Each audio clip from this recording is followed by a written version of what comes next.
আলুর বাম্পার ফলন পেয়েও লাগাতার লোকসানে শেরপুরের আলু চাষিরা। উৎপাদন খরচের তুলনায় কেজি প্রতি ৩ থেকে ৪ টাকা কমে বিক্রি হওয়ায় হতাশ তারা। এদিকে দাম পেতে চাহিদার সাথে সঙ্গতি রেখে চাষ কমানোর পরামর্শ দিচ্ছে কৃষি বিভাগ। তবে কৃষকের দাবি চাষ না কমিয়ে বরং আলু সংরক্ষণ, রপ্তানি ও বাজার মনিটরিং বাড়ানো দরকার। তারিকুল ইসলামের তথ্য ছবিতে প্রতিবেদন।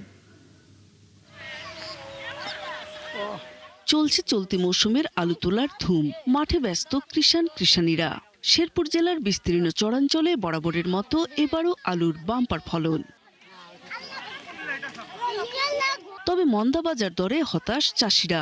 লাগাতার লোকসানের বোঝা চেপে বসেছে তাদের ঘাড়ে। কৃষকরা জানান আলুর দাম কেজিতে 10 টাকা, অথচ উৎপাদন খরচ কেজি প্রতি 13 থেকে 14 টাকা। কিন্তু যে দাম আমরা অনেক আশঙ্কাজনক, এবার লস হতে পারে আর কি। আলু হয়েছে খুব সুন্দর, কিন্তু আলু যদি আলুর সঠিক মতো বেচতে না পারি, টাকা যদি না পাই, এবার ক্ষতিগ্রস্ত হলে আমার তারা আরো জানান আগের বছর হিমাগারে রাখা শত শত টন আলুর ভাড়া পরিশোধ করতে না পেরে তা হিমাগারেই থেকে গেছে। আলু করছি সরকারের দাম বাড়াই বুড়ে দিয়ে না তাহলে আঙ্গুর তো কোনো উপায় নাই। এদিকে কৃষি বিভাগ বলছে জেলার চাহিদার তুলনায় আলু বেশি চাষ হওয়ায় কৃষক দাম কম পাচ্ছে। তাই চাহিদার সাথে সঙ্গতি রেখে চাষ কমানোর পরামর্শ কর্মকর্তাদের। এই আলু চাষ করে যদি লাভবান করতে হয়, আমাদের একদিকে যেমন চাহিদার সাথে সঙ্গতি রেখে আলু উৎপাদন করতে হবে, পাশাপাশি আলুর কোল্ড স্টোরেজ বা স্টোরেজ ক্যাপাসিটি আমাদের বৃদ্ধি করার জন্য একটা পদক্ষেপ গ্রহণ করতে হবে। আর পাশাপাশি আলুর প্রক্রিয়াজাতকরণের যে বিষয়টা, আলু প্রক্রিয়াজাত করে যদি বিভিন্ন ধরনের খাবার উৎপাদন করা যায়, সেই ক্ষেত্রে আমাদের কৃষকরা আলুর ন্যায্য মূল্য পাবে। চাষ না কমিয়ে বরং আলু সংরক্ষণ, রপ্তানি ও মনিটরিং বাড়ানোর দাবি জানান চাষিরা। আলুর প্রজেক্ট আছে বলে আমরা কাজকর্ম দিন 300 টাকা দিন দেয় নিয়েতে ওই করে নিয়ে খাইতাছি। আমরা অসুখালা মানুষ, কোনো কাজ কাম করা হয় না, কিছু না, প্রজেক্টটা নিয়ে আয়ে সুবিধা হয়েছে, আমরা করে দিয়ে খাইতাছি। এবার শেরপুরে 5212 হেক্টর জমিতে আলু চাষের লক্ষ্যমাত্রা নির্ধারণ করা হয়। সংরক্ষণ ও বাজার ব্যবস্থা নিয়ন্ত্রণ করে দাম বৃদ্ধিতে ব্যবস্থা নিবে সরকার, এমন প্রত্যাশা চাষিদের। নূর তাজমিন নীর, ৭১। এ বিষয়ে সর্বশেষ অবস্থা জানাতে শেরপুর থেকে যুক্ত হচ্ছেন সহকর্মী তারিকুল ইসলাম।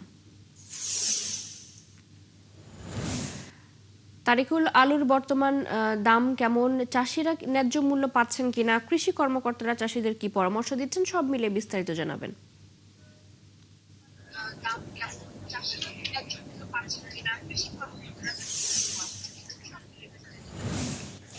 চৈতি, শেরপুরে কিন্তু গত বছরের চেয়ে এবারও কিন্তু আলু কম উৎপাদন হয়নি, আলুর কিন্তু একটা বাম্পার ফলন হয়েছে।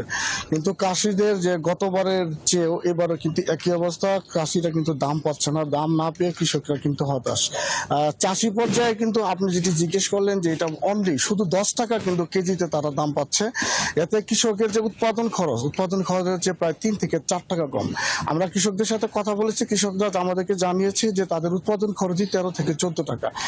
এদিকে শেরপুরের 5212 হেক্টর যে এবার আলু উৎপাদন হয়েছে, সেই আলু কিন্তু তারা সংরক্ষণ করতে পারছে না হিমাগারের ব্যাপারে। শেরপুরে কিন্তু 2টি সরকারি হিমাগার রয়েছে, যেখানে 2000 এবং 1000 মিলে 3000 আপনার টন আলু সংরক্ষণ করা যাচ্ছে, এবং বেসরকারি উদ্যোগে একটি হিমাগার রয়েছে, সেখানে 10,000 মেট্রিক টন আলু সংরক্ষণ করা যায়।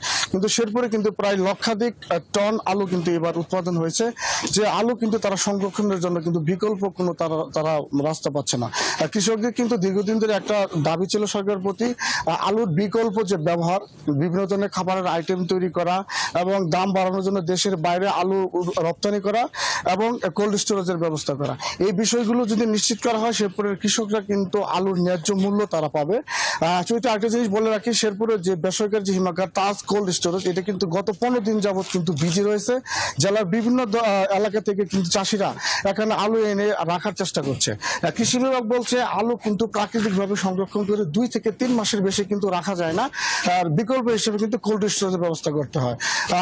এছাড়া কৃষি বিভাগ কিন্তু আরেকটা বলেছে, যেহেতু জেলা আলুর উৎপাদন বেশি এবং বাজার দর পাচ্ছে না, তাদের কৃষি বিভাগের পক্ষ থেকে কিন্তু চাষিদের কিন্তু আলুর কম উৎপাদনের কিন্তু তার পরামর্শ পরামর্শ দিচ্ছে। তবে কৃষকরা যেটা বলছে যে আসলে আলু কম উৎপাদন, এটা কিন্তু আসলে স্থায়ী সমাধান না। সরকার যেন বিকল্প ব্যবস্থায় যেন এই আলুগুলো বিক্রি করে কৃষকদের জন্য ন্যায্য মূল্য নিশ্চিত করে, এটাই আসলে কৃষকদের চাওয়া। চৈতি, এই ছিল শেরপুর থেকে আলু চাষিদের দাম নিয়ে সর্বশেষ চিত্র।